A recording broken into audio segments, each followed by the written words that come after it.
Katra saimniece sāla speķi savādāk.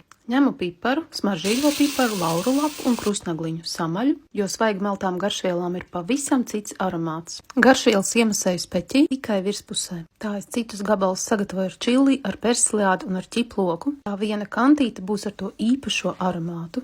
Kad speķa virsma ir iemasēta, tad griežu to garās slejās, lai pēc tam ir ērti griezt kumosa gabaliņus. Speķis ir pilnībā svaigs un āda tam ir ļoti cieta. Lai to sagrieztu, vajag priktīgi pacīnīties.